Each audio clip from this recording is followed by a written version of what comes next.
Hey, folks. Welcome to today's episode of Into the Terminal. I'm hosting alone today, so you're going to have to give me a little bit of grace on some of the transitions and whatnot because I'm managing everything myself. But today we're going to talk about some systemd basics.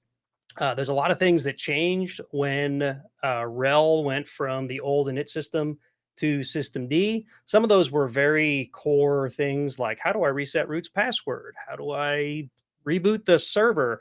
All kinds of things, right? And today we're going to cover some of that ground level basics. Give me some leeway on chat. I'm going to try to keep an eye on stuff, but again, working on things alone here. So let me go straight on into the terminal here.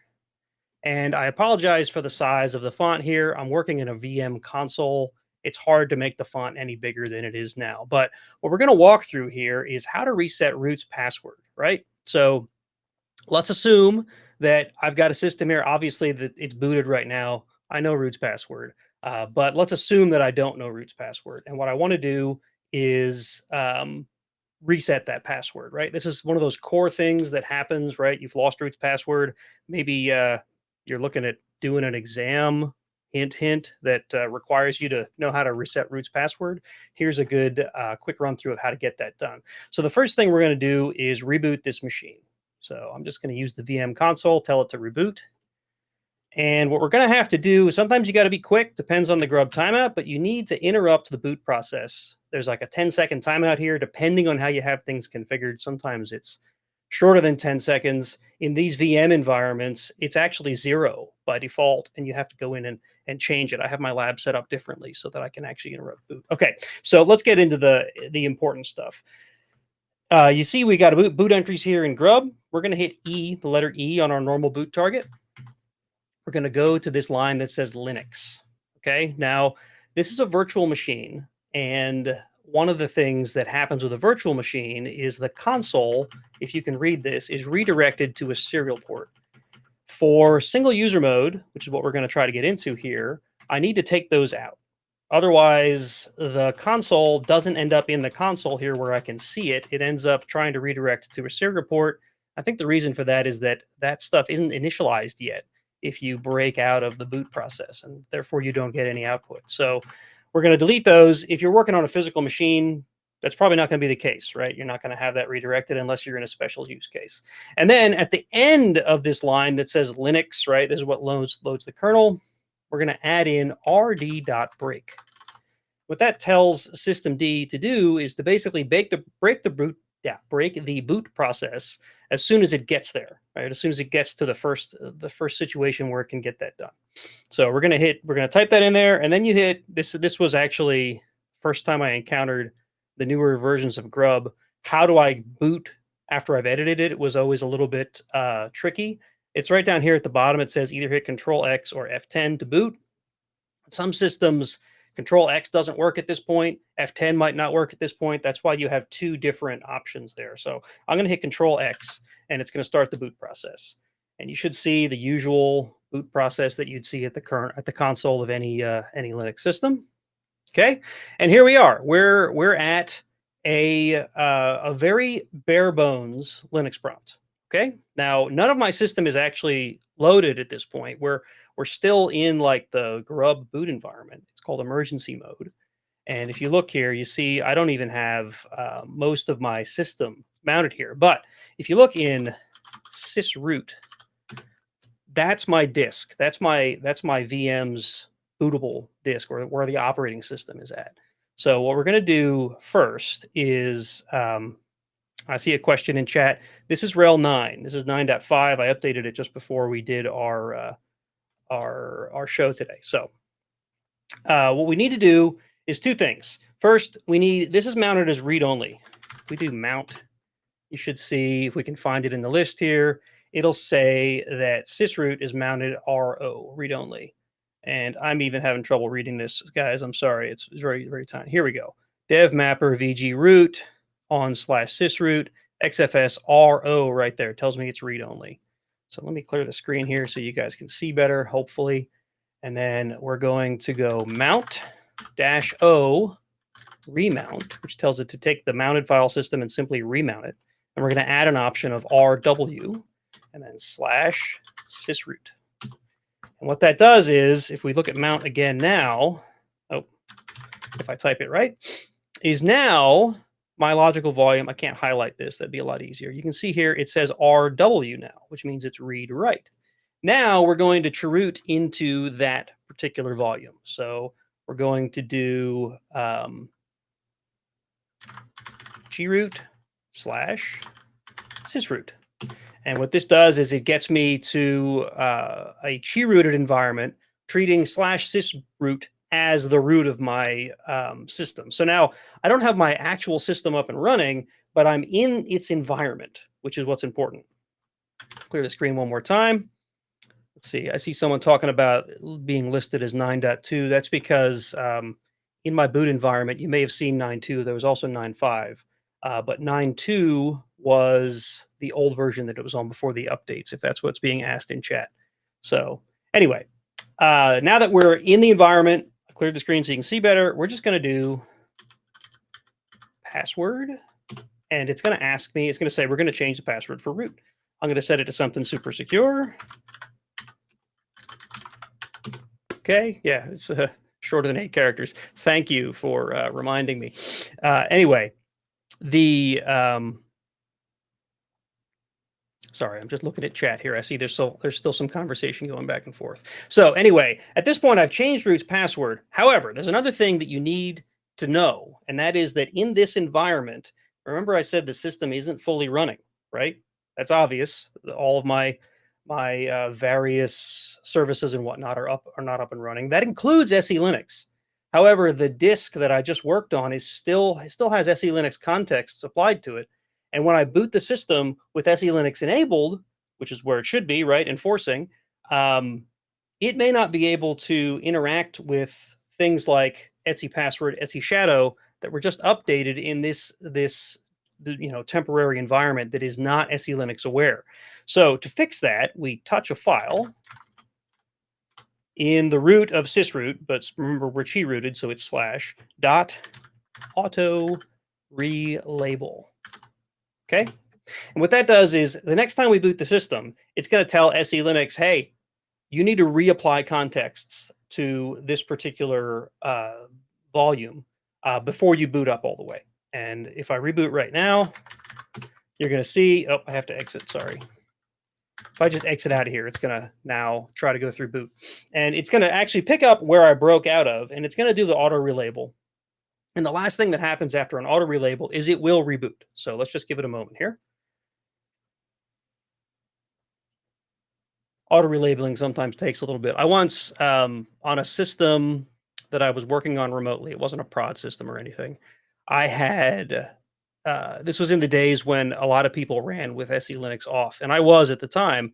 And I thought, I'm going to try turning SE Linux on. And I did it over an SSH session. So I enabled it, in the configuration, and then I touched this auto relabel file, and then I rebooted the system. And of course, it kicked me out of SSH, and I couldn't get back into the system for like 10 minutes. And I'm like, oh my God, what did I do? Did turning on SE Linux totally break this thing? Again, not a production system.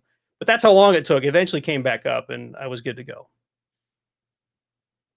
All right, so there we go. We're back at a login prompt. If I log in as root now with my really secure password that's totally not just Red Hat with a number 1 at the end of it, there we go. The new password that I just specified works.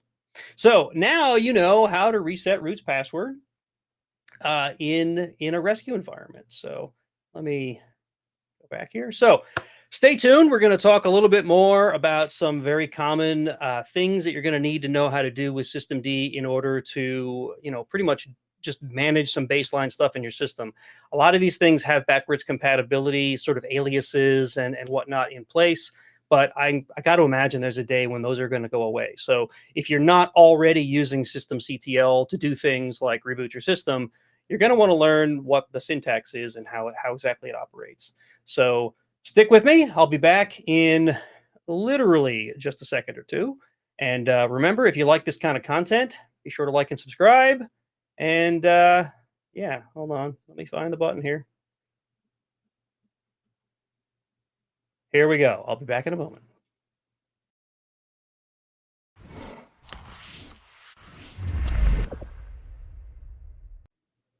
That was the wrong video, but whatever. We're back. So, welcome back, folks. Like I said, I'm Nate. You see me every week. I'm running on my own this time around. Don't forget that we do this every Friday, unless there's scheduling conflicts that make it impossible. Today, Scott's traveling. He went to KubeCon, I think it was this week. So, if any of you were at KubeCon and you saw Scott, say hi in the chat.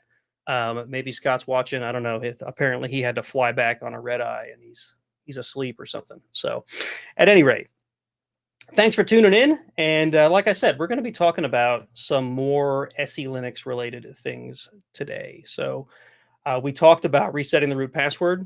Like I said, really important stuff. If you don't know how to reset root's password and you're in a situation where you forgot that password, or maybe a previous admin said it and they didn't put it down in your password vault or whatever, like really important stuff to be able to go ahead and do that. And the procedure is so much different than it used to be. It was actually, there's some similarities there, but like how you get into single user mode, completely different. Things like that. So the next thing we're going to talk about is just some basics like shutting down and rebooting a system with systemctl. Now, if you're not familiar with systemd, I'd be surprised if you're working with any modern Linux distribution, except the few that completely shunned systemd and stuck with the old init system, then you've probably seen a lot of these commands already. But again, a lot of these have backward compatibility built in, so that if you use the older commands, like if you typed init 6, it'll still reboot a system. If you typed init 0, it'll still shut down a system. But that's not technically the right way to do it. The right way is to use the systemctl command to tell it to reboot or tell it to shut down, and they're really simple. So let me get my screen share back up again, and I'll show you what those look like. So again, I'm in my console here. It's hard to show you a shutdown or a reboot over an SSH session. I do have some future demos that are going to use an SSH session, so they'll be a little bit easier to see. So quite simply, systemctl reboot will reboot a system. And this particular command is smart enough that if you're running as a non-root user, it'll ask you to authenticate. And if you authenticate with the proper privileges, then it'll still reboot the system. In the old init system days, that was not necessarily as straightforward. If you tried to do an init 6 as a non-root user, it would just tell you, no, you can't do that. So systemctl reboot, again, it's just going to reboot the system, which is exactly what we expected it to do. Now, the other command that would go in that same vein would be something like a systemctl shutdown. So systemctl shutdown works in the same way that reboot does, except that it'll shut the system down, similar to doing init 0 in the old days, right? So let me log back in here. Right, so I'm not going to show you a systemctl shutdown because honestly, what's the point? You know what it's going to do. It's going to shut down the machine. All right. And like I said, those are pretty simple. To be honest, I still have muscle memory. If I did init 6, it's going to reboot the system in the same way. But what that does is it forwards that over to systemctl, tells it to reboot. So same concept, backwards compatibility and all. So all that old muscle memory still works for you.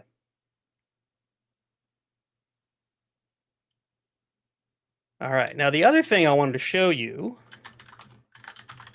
just looking here to see if there's any questions in the chat. I see some banter going back and forth about, well, maybe not banter, but you know what I mean. Paulkit authentication. Yeah. That is true. That's what I was talking about. Still conversation back there about what version of RHEL I was running. I assure you it's 9.5. Look, it says it right here. 9.5. Okay, so you might also remember from the old days the init run levels, right? So you used to have run levels, what was it? 0 through 7. 0 was shut down. Off the top of my head, I'm trying to remember what the others were. There was one for reboot. There was one, well, 6 was for reboot.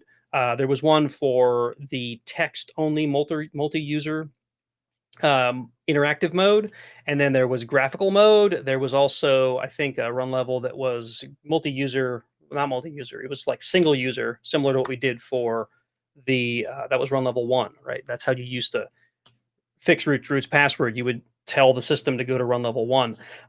But all that's different now. Systemd has what's called targets, and we did an episode, my gosh, it might be 6-8 months ago now, about systemd targets and the different type of systemd unit files. So if you want to see more on that, you might want to go look back at that episode. I'm going to try to include some links in the description of this video once it goes live to a couple other systemd related episodes that we've got. So what I wanted to show you here was how to change the default boot target for a RHEL 9 system. This will work on RHEL 8 as well. But let's just say that you have the graphical mode GUI Wayland, right, installed on this particular system. In this demo system, I do. There's also a bunch of other boot targets that you can set within systemd. We're not limited to that 0 through 7 like we were, or 0 through 6, I guess it was, on the old systems, right? There's a whole bunch of different targets. And if you look in, let me see if I noted I think I did. Yeah, ls/user lib systemd system /star.target.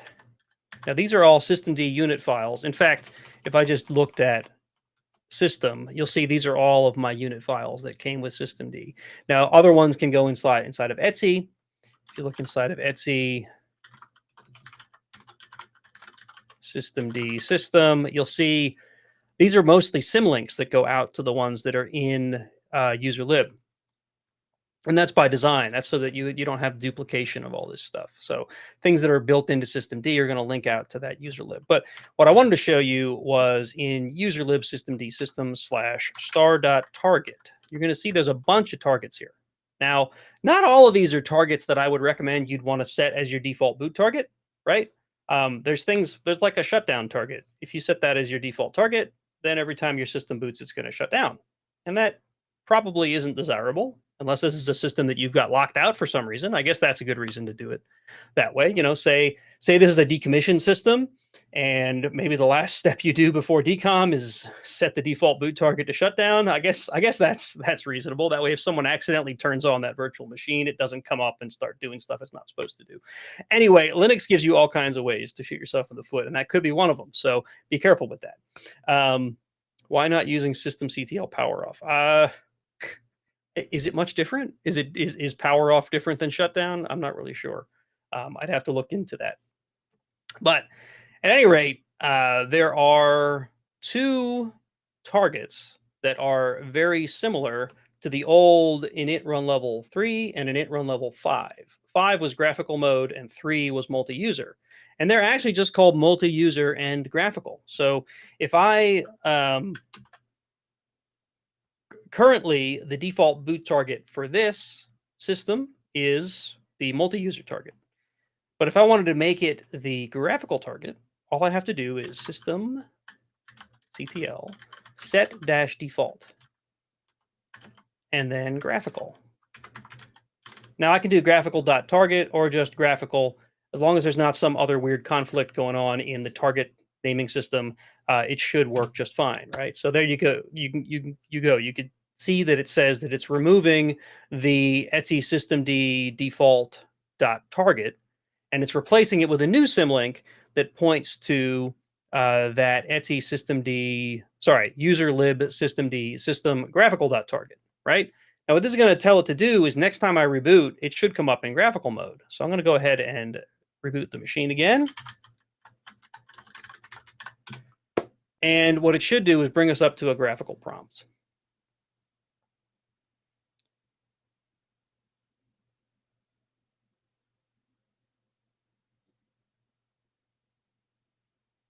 Trying to look at chat while I'm at it. Rick, thank you for answering questions while I see you answering things left and right in there. Thank you very much for that. Okay, so here we are. You can see now that this is the graphical console of my virtual machine. If I hit my user here, I'm currently regretting how long the password is, even on my lab system. I made root's password Red Hat 1, but my user password, that's like a whole passphrase. That's something wrong with that. Okay, and here we are. We're at a RHEL 9 desktop, right? Now, obviously, I'm not going to leave us at a RHEL 9 desktop for demos that are still coming up for the rest of this episode because that would really kill you guys and your eyes. So what we're going to do is, oh, I need to do this as root.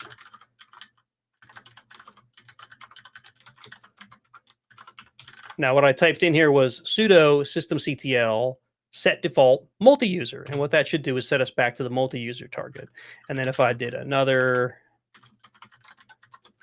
reboot, it should bring us back to good old text mode, which is where every server should be. And Scott isn't here to tell me otherwise.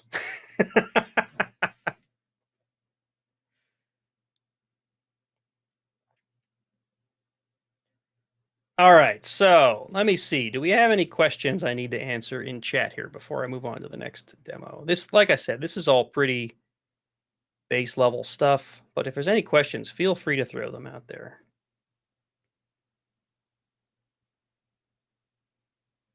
I don't think I see anything that hasn't already been answered.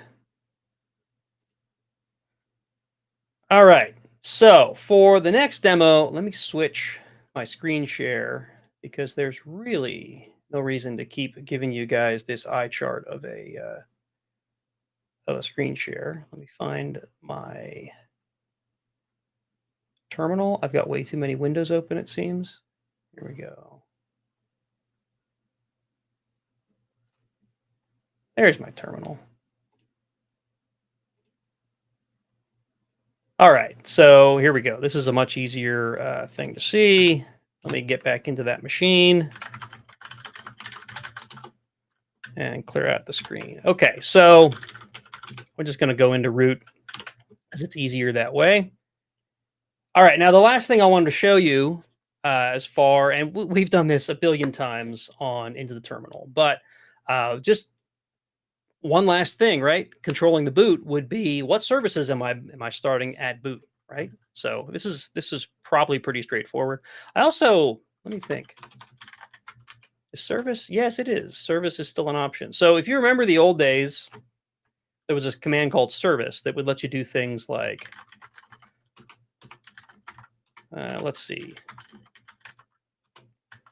right? You can see the old service command, which would interact with the old, older style init system services.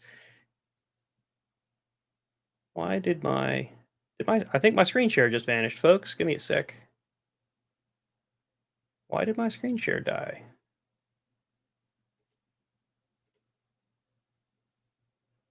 It's just gone. Hang on a sec. Let me reshare.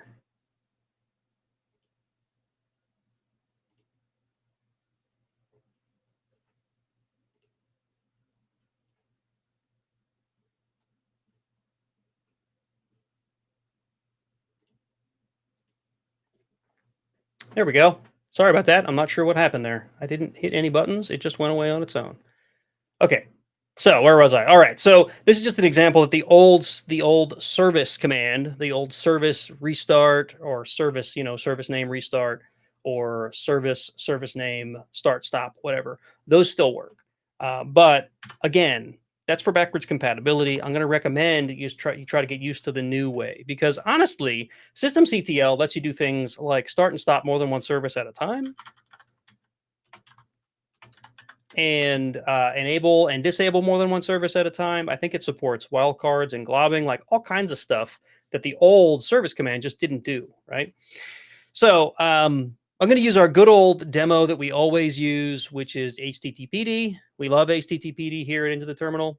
But if I do a systemctl status on HTTPD, you're going to see that it's like, yeah, I know about HTTPD, but look at that. It's disabled and it's inactive, right?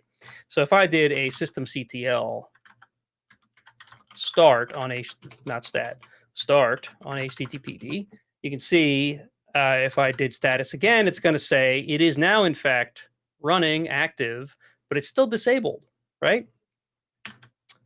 To get that, and what that means by disabled is that it's not going to start at boot time. Now, it's not a very effective web server if every time it reboots, the service doesn't start back up again, right? So that's great for testing. If you're just, oh, I just installed the thing, I want to see if it runs, just start it. Okay, cool, it runs. Maybe I'm not ready for it to be prime time yet. I haven't enabled the service, so it's great that systemd still supports that. But if I want to make it start at boot, I have to enable it. So if I do enable HTTPD and then do status on it again, now you'll see a nice green letters here that say that it's also enabled, right? So enabled and it's running. Now, if I were to reboot the system again, then yes, Chris, thank you in the chat. Systemctl enable HTTPD dash dash now would do both of the things that I just showed you. So in fact, I'll demo that quick as well.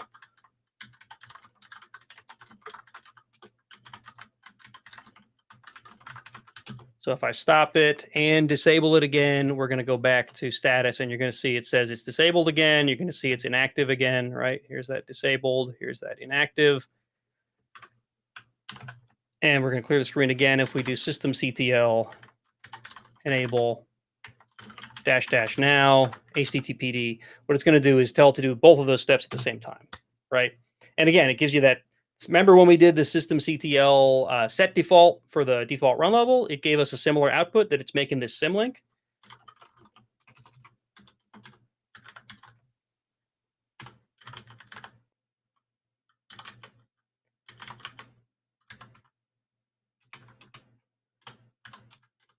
See, this is when I go off script. I don't have this in my my buffer to copy and paste.